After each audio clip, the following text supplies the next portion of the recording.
Kenya's politics burns. Ruto, Gachagua, and Raila clash in a 2027 power showdown.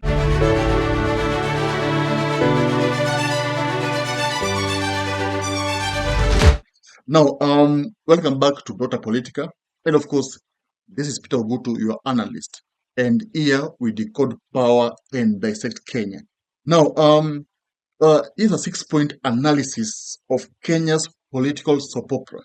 Why do you think Kenya's political landscape has become dramatic and chaotic and more verbal attacks from these prominent leaders?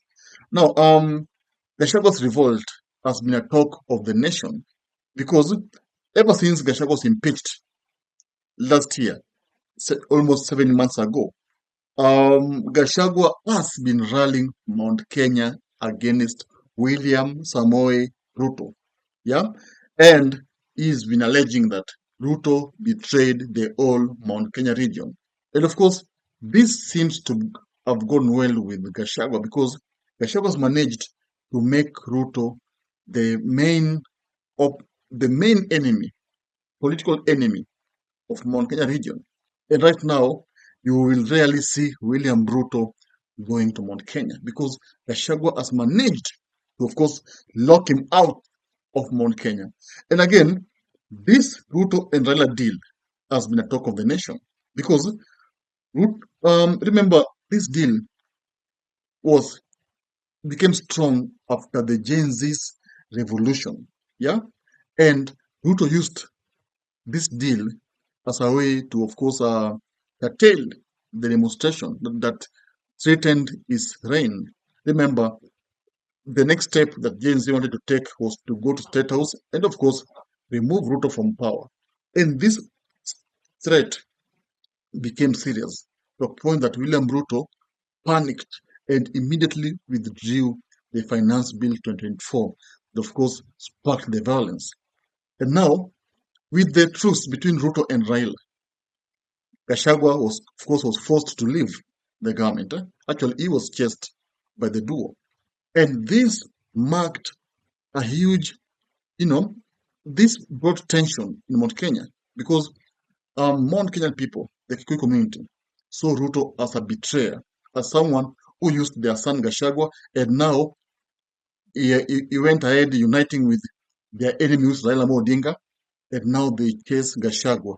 And ever since Raila, joined Ruto, Mount Kenya region has been Ruto's main headache. And now Mount Kenya is not seeing eye to eye with William Samoei Ruto. Now, there is a regional crisis because Gachagua targets Mount Kenya voters.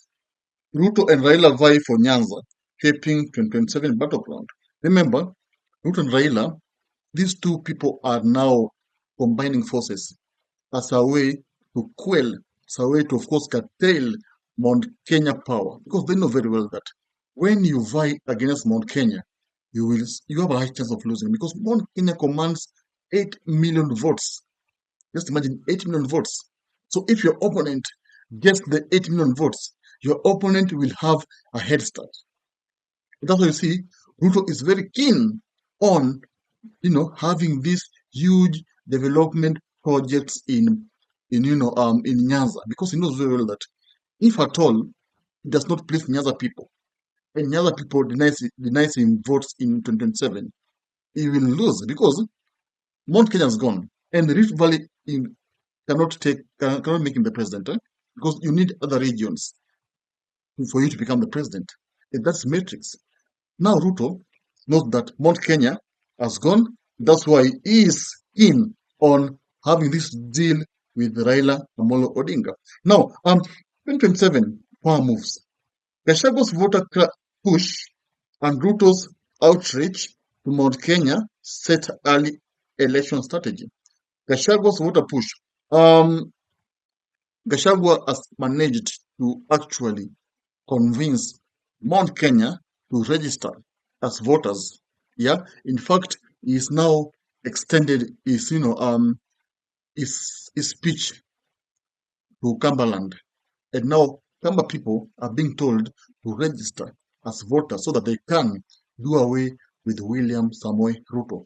And when you look at the rallies that Gachagua and Kalonzo had in Machakos and Kitui, you will really realize that Ruto is in big trouble. Why? Because Kamba Nation seems to be aligning with Gachagua, and Kamba Nation are with Force Kalonzo, who is their kingpin.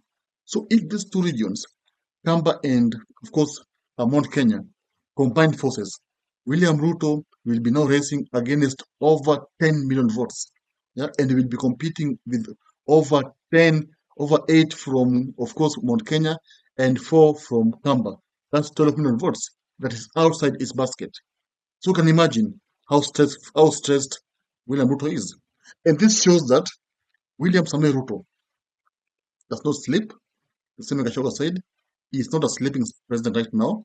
He thinks of how he will get re-elected. So my question is, do you think Ruto will go down that easily? Because, as the president, he has all the powers. Huh? Yeah, he has the powers. He has the powers to, of course, manipulate the elections. It has been happening before. And history always repeats itself. He has the power to manipulate the results. Do you really believe that William Ruto will manipulate this? Because the matrix, the numbers don't favor him. Eh? And of course, it is not a guarantee that William Ruto will be supported by Raila Amolo Odinga. Raila changes mind last minute. Last minute. Yeah. Remember, even during the last elections, Raila did not announce early that he would vie. He only announced some maybe 4 months to elections. And Ruto had campaigned for almost 5 years, but only for Raila to announce last minute. So the same thing can happen this time. Right now, can be with Ruto. But when he sees that William Ruto is going down, he will seek the opportunity, and of course, he will vie against William Samoei Ruto. So that's what's happening in our Kenyan politics. Now, my question is, do you really think these three leaders, like, because these three leaders, if they go separate ways, Gachagua is way, Ruto is way, Raila is way, these votes will be scattered. And of course, I believe if these three leaders go, if each of them goes his own way, I believe William Ruto will be the biggest loser because he will be left with Rift Valley alone. And Raila will have gone with Nyanza, and of course Coast and Western. Gachagua will have gone with, of course, Mount Kenya, and now with Kamba. Now what will be left? Will be left is Rift Valley, which of course cannot guarantee William Ruto a re-election. Now tell me in the comment section, do you really believe that this truce between Raila and Ruto will succeed? And of course, this truce between Gachagua and Kalonzo will succeed. Which of them do you think will carry the day come 2027 August? Hit me in the comment section. Thank you.